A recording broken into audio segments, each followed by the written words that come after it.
చేస్తూ క్యూసెక్లకి డ్యాములకి వీటికి copper dam అంటే ఏంటో కూడా తెలియని వ్యక్తి ఆడి ఈ రోజు చంద్రబాబు అనే స్థాయికి వచ్చాడు. ఆడిని అర్జెంట్ గా అరెస్ట్ చేసి అతన్ని చెప్పులతో కొట్టాలని చెప్పి ఎక్కడ బజార్లో కనపడితే అక్కడ తెలుగుదేశం కార్యకర్త చెప్పు తీసి కొట్టాలని సిచ్యువేషన్ కోరుకుంటూ ఈ కార్యక్రమం నిర్వహించిన కార్పొరేటర్లు మా గాంధీ గారు, మొహమ్మద్ ప్రసాద్, జాస్తి, చంద్రబాబు ఉంటారని, నాగయ్య కుమార్, అట్లాగే డివిజనల్ ప్రెసిడెంట్లు పోగు చేసిన అందరూ కూడా ప్రతి విషయంలోనూ ఈ విషయంలో ముందుంటామని చెప్పి ఇప్పుడు అతని మీద కేసు పెట్టడానికి మేము పొరపాటు పోలీస్ స్టేషన్కి వెళ్ళి 8 టౌన్ పోలీస్ స్టేషన్కి వెళ్ళి కేసు పెట్టి అమ్మడరాబా వంతు తేల్చే వరకు నిద్రపోవని తెలియదు. గతంలో అధికారంలో ఉన్నప్పుడు ఇలాగే మాట్లాడారు, ప్రతిపక్షంలో కూడా ఈ విధంగానే మాట్లాడారు. వాళ్ళు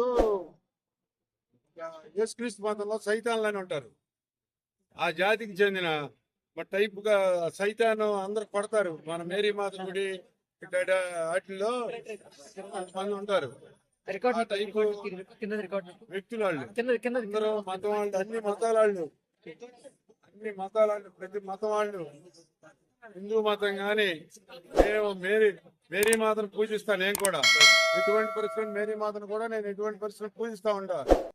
మాకు కూడా ఎంతో బాధ వేస్తుంది. మేరీ మాతను పూజించినా, వెంకటేశ్వర స్వామిని పూజించినా, అల్లాని పూజించినా వీళ్ళు మాట్లాడే వాక్యులకి అంతు పంతు లేని వాక్యులు మాట్లాడుతూ ఎవరిని పడితే వాళ్ళు దూషిస్తూ వాళ్లే పిచ్చిన అదేదో అంటారు చూడండి, కాలం కర్మం కలిసి రాకేదో సమాజంలోనో గట్టిలోనో కలిసిపోయారంటారు.